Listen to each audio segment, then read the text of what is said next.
जनाब रसूल सल्लल्लाहु ताला अलैहि वसल्लम ने इस हदीस शरीफ में पूरी उम्मत को 5 बातों की नसीहत फरमाई। अगर कोई सिर्फ इस हदीस शरीफ पर पूरी तरह अमल करे तो उसकी दुनिया व आखिरत दोनों संवर जाएगी कि इन 5 बातों को 5 किस्म की रुकावटों से पहले गनीमत जानकर उससे फायदा उठा लो, बाद में मौका हाथ से निकल जाएगा तो अफसोस करते रहोगे। इन 5 नसीहतों की वजाहत तरतीब जेल में पेश कर दी जाती है। नंबर 1, आप सल्लल्लाहु ताला अलैहि वसल्लम ने पहली नसीहत ये फरमाई कि बुढ़ापा आने से पहले अपनी कीमती जवानी से फ़ायदा उठा लो। इंसान जवानी में सब कुछ कर सकता है, बुढ़ापा आने के बाद किसी काम के लायक नहीं रहता, बल्कि दूसरों की खिदमत का मोहताज हो जाता है। अल्लाह की इबादत जवानी में जिस तरह बेहतरीन अंदाज से हो सकती है वो बुढ़ापे में नहीं हो सकती। इसलिए अल्लाह ताला जवानी की इबादत बहुत ज़्यादा पसंद करता है और इबादत गुजार जवान से बहुत ज़्यादा खुश होता है और क़यामत की सख्त तरीन गर्मी और घुटन में इबादत गुजार जवानों को अर्श इलाही का साया नसीब फरमाएगा। नंबर 2, दूसरी नसीहत आप सल्लल्लाहु ताला अलैहि वसल्लम ने ये फरमाई कि बीमारी से पहले सेहत और तंदुरुस्ती को गनीमत जानकर उससे फ़ायदा उठा लो। सेहत की हालत में इंसान हर काम आसानी से अंजाम दे सकता है और जब बीमार पड़ जाता है तो कोई काम का नहीं रह पाता, बल्कि बीमारी तो हर काम के लिए रुकावट है।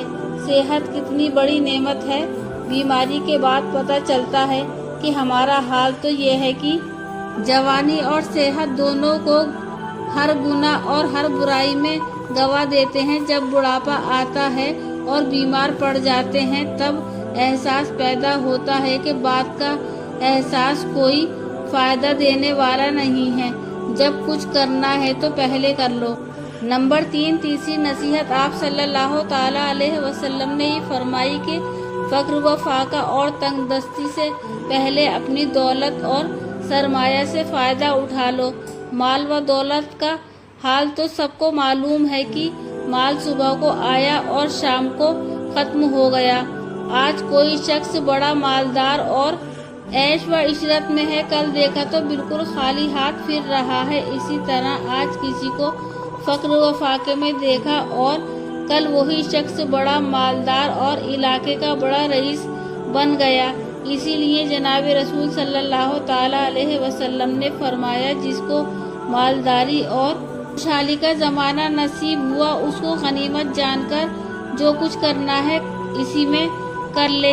ये इबादत के लिए निहायत सुनहरा मौका है, कुछ खबर नहीं कल हाथ से निकल जाए। नंबर 4, चौथी नसीहत आप सल्लल्लाहु ताला अलैहि वसल्लम ने ये फरमाई, जो औकात खाली मिल जाए उसको खुदा की इबादत के लिए गनीमत समझो। कुछ खबर नहीं कि अचानक मशगूलियत में फंस जाओगे, फिर न कुछ कर सकोगे और अफसोस करते रह जाओगे।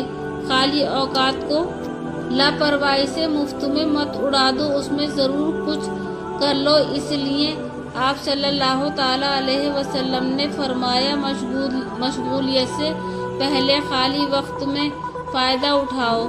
औरतें बच्चे पैदा करने से पहले बहुत कुछ कर सकती हैं, मगर बच्चों की परवरिश के बाद उनकी खिदमत में इस कदर मशगूल हो जाती हैं कि फिर कुछ नहीं कर पाती। मगर बच्चों से पहले रमज़ानुल मुबारक में 5 ख़त्म कुरान तिलावत कर लेती थी, तो बच्चों के बाद 1 ख़त्म भी मुश्किल से होता है।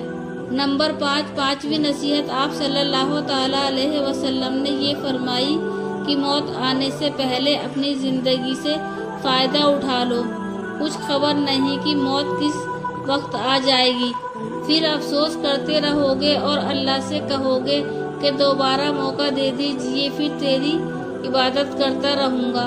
अल्लाह ताला के यहाँ हाजिरी के बाद इस कहने से कोई फ़ायदा न होगा। ज़िंदगी सिर्फ करदम दर बाज़ारे ज़िंदगी है, हासिल मन करदम दर हयाते ज़िंदगी।